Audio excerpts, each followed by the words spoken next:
Hello and welcome to this video. My name's David Thorne. In this video we're going to be talking all about route handlers using Next.js, and we're also going to be talking about best practices about how and where to implement these route handlers. Obviously, but we're going to get into this throughout the video. So with that said, let's get started.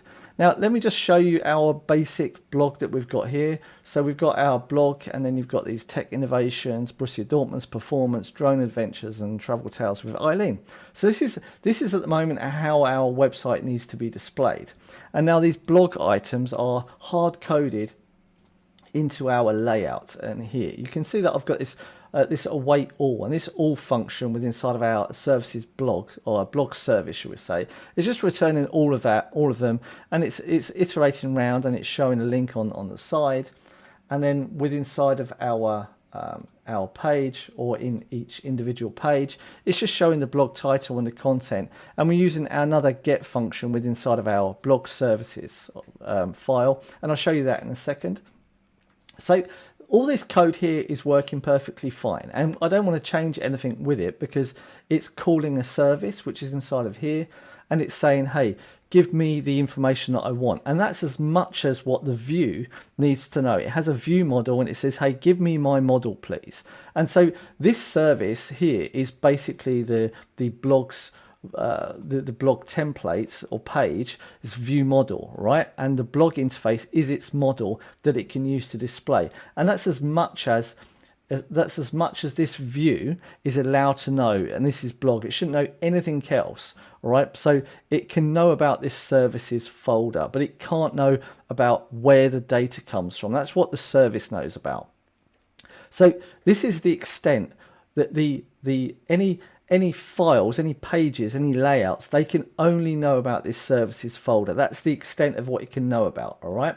Now, the question is what does this service know about? And what has this got to do with route handlers? Well, this service at the moment is accessing a db.js file, and this is like the store. This is the repository, the database where the data is coming from. And this will work perfectly fine for an example, but you don't want to do this in production unless that data is like constantly the same all the time, then it's fine. But if you've got a dynamic database that's changing constantly throughout the day, then this is not the way to do it, all right? So anyway, you've got the blogs.ts, and this has got a get and an all function, and the all function is literally just loading this file, and then it's just returning all of the items within inside of it, all right? Perfectly fine. And then the get function is saying, give me all of them. It's filtering through whether the name is equal to the slug, and if it is, then it returns it. If it's not, then it just says, hey, blog with slug does not exist, all right? So this works perfectly fine, and it can stay doing the same type of stuff. But what we need to do is we need to remove this knowledge from this all function first of all right, to find some way of not allowing it to know about where the data is, not what the data is, where the data is. And we can do this through the app routes, funny enough. So we just make an API folder, right? And then we're going to make a blogs folder. We're going to make a blogs folder. Now inside this blogs folder, we're going to make a root.ts file. All right, I'm going to come back to this shortly.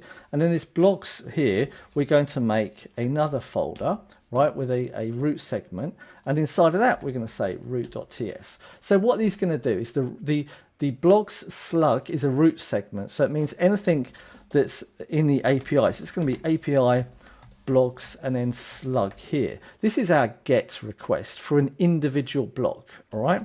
And the other folder, the other root file, is going to be responsible for the blogs API request. That's going to retrieve all of them there, all right? So how can we do this? Well, it's really simple. We just need to say, not default, we need to say async function, export async function, and it needs to be called get request, all right? And inside of this, we've then got a request, and we've got a next request here as well, all right? And we need, in this one, we need to return a blog. So let's just create the blog at the top in the beginning, and we're just going to call it undefined, right? And we're going to got a blog interface here, and it can be undefined. So we can just start instantly by saying next response, return JSON, right? And we're going to say here data is equal to blog, and then code here. So essentially what we're going to do is we're going to say if blog is equal to undefined. See how we can just do this without knowing where the data is at the moment. We can just say return next response JSON, and we're just going to say code is 404, message is equal to blog with this slug does not exist. And that's us done there, right? Otherwise, we can say 200, and we know that now we've literally written the hardcore code. All right, this is always going to return undefined, but we don't care, right? We just know that we have literally solved the task right now, and no blog is going to be returned right now. But this is fine. So let's now come to our roots folder, and we do exactly the same thing, but we say async or export async function get once again. We don't really need the request this time, and now we can say blogs here, and we'll just say next response, and we can say JSON, and we say blogs. So we have to somehow find a way of collecting these blogs interfaces, all right? From where? Well, we know where already because we've already done it inside of our file. So we can come here quite easily, and we can take this, and we can do this, and we can put it there, and we can take that, and then we can do services here, and that there, whoops, and that there. So now we know that we've moved this information from this one services file into this one here.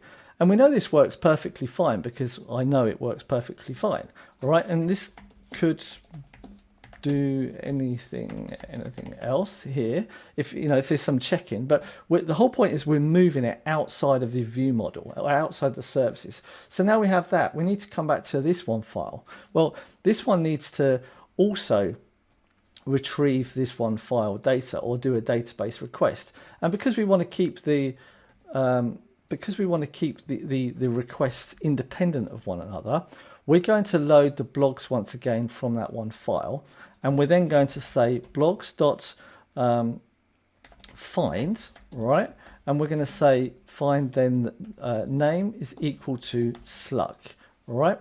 Now, where's this slug coming from? Well, what we're going to do is we have to come up here and we have to say the context, because we want to be able to reference this one slug name within inside of this folder, and that's done through this context. And the context receives the parameters, just like in any other page. You receive the parameters and the search parameters.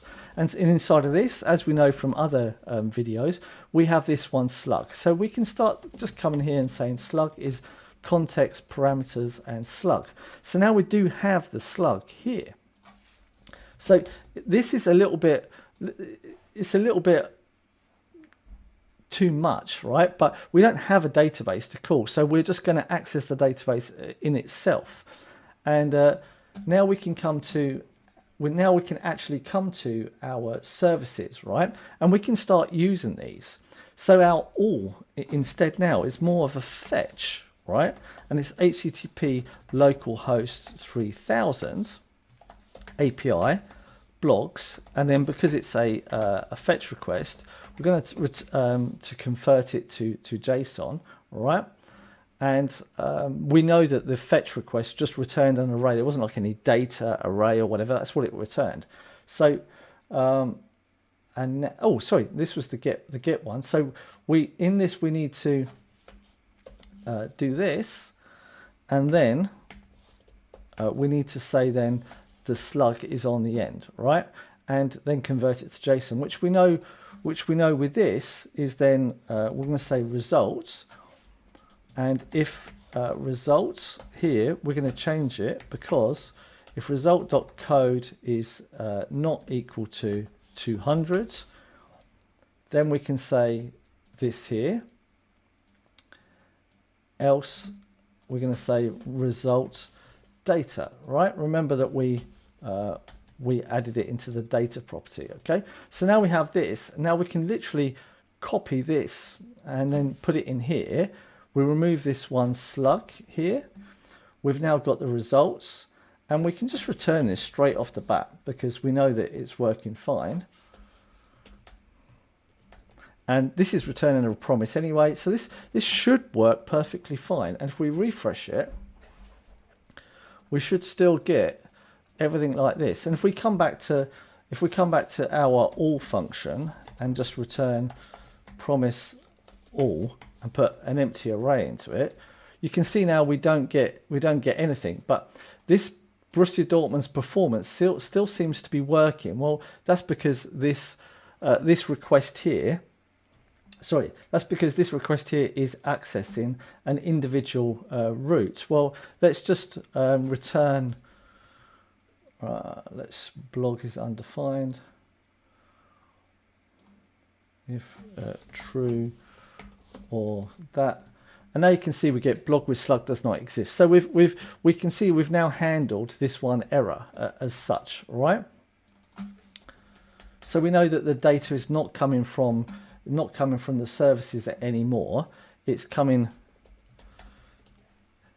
The point I'm trying to make is now the views are talking to these services, all right, and these services are talking to some endpoint, some API, and collecting it and then returning it. So this is the most important thing that you have to understand, and we can just make this a little bit better and then say end points, and then take this out. It's not really the endpoint, it's more the host, but let's rename it to the host.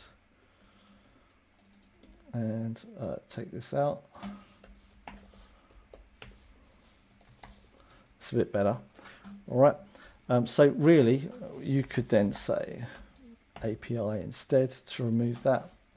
And then you actually have the pure endpoint itself. And it's still working fine. And if we come in the background to the inspector and then network, we can see here that it's doing these requests when required to get the data. All right. So this is basically how to use the route handlers here. All right. Now, one important note is that inside of the views, and specifically in this, it's really important that it knows that it's dynamic all the time. But that's a video for another day. Okay. With that said, I hope this has been a good introduction of how to use route handlers. There's a whole bunch of other ones that we can use, but that would need other video examples, and the video would get too long otherwise. But I'm going to go more in depth in up and coming videos, but I wanted to show you a good example of how to use the route handlers with view models, and then separating it. You want to separate the view model or the database. They want to be independent from one another. The view should not know about where the data comes from. It should just have the data. All right. With that said, thank you very much for watching. I hope you've learned something, and I'll see you in the next video. Ciao, ciao. Goodbye.